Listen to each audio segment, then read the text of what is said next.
we have a special guest, Antimage, all the way from Indonesia. So Antimage, how are you, man? I'm fine. I'm good. You're good? How was the flight coming here? It was roughly around 7 hours, I think. Really? Oh, actually, that's much faster than I thought, because for me, it was like 10 hours. What about you, Trex? How long was your flight? Looking at a strong 19. 19. Good. I feel like we haven't had a single game go like 28 minutes. You know, It's very rare. Where you're on the edge of your seat, and that's something I kind of miss. Now, Antimage, I'm sorry to ask you this question, but right now we have a new landscape of competitive MLBB. This is like, I can't remember the last time we don't see an Indonesian team going to the knockouts or playoffs. So from your standpoint, because you've been playing for a very long time, how does it feel that Indonesia is not here in the knockout stage for MSC? First of all, I feel very sad, but I think we will come back stronger in next M6. M series, M6 in Malaysia. And I think the reason why Indonesia is not here right now, it's because they're not very adaptive in this meta. And they play like best of two, right? Yeah. So, and Indonesia is not very good at best of one or best of two. Oh. Yeah.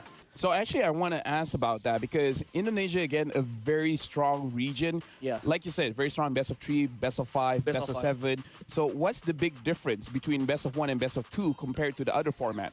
I think the stronger team is better playing in best of 3. I'm sorry, best of 5, best of 7, and I think Indonesia.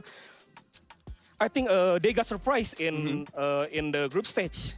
Yeah. Yeah, like that. And honestly, like, we've seen surprises because of this best of 2, where we're talking about it. It's very brutal. Like, Wolf, you were talking about how losing a best of 2 feels like Yeah. losing 2 full series. Yeah, especially if it's just like there are 4 teams only in a group, right? And then you get the top 2. It's like if you lose 2-0, it kind of feels like you already lost. It's like you only have one last life. It's like going to the lower bracket, like directly. That you have to win back-to-back matches, like what See You Soon did, for example. Fireflux also did that. So that's really what I feel about like losing a best of 2. And it was even tougher because if you get the 1-1, you don't get a point. Exactly. You just null. So let's say you're -2 and then you go 1-1, you still stay at -2. Yeah. So yeah, it was definitely a very brutal group stage.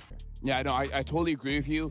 Now, Antimage, looking at MSC, I think we have to ask it for everyone, right? Out of all the teams performing, which team got your eye as well as which player? Because the teams, sure, TLPH as well as Falcons and Brand is looking pretty strong, but very interesting to see what you think about the players. Which player do you think is going to be the star player of MSC? For me, TLPH and Brand is a strong contender, and most likely they will win. But I think SRG have a chance, you know, to be able to compete with those 2 Philippine teams. And I think I got my eyes on Sekis. Because, Sekis, because in SRG, he's playing Assassin and his mechanic is very good. Yeah. So it's kind of like seeing Kyrie back in M3 and M4 for me. No, honestly, the thing is, I agree. Sekis, Sakai's absolutely amazing player.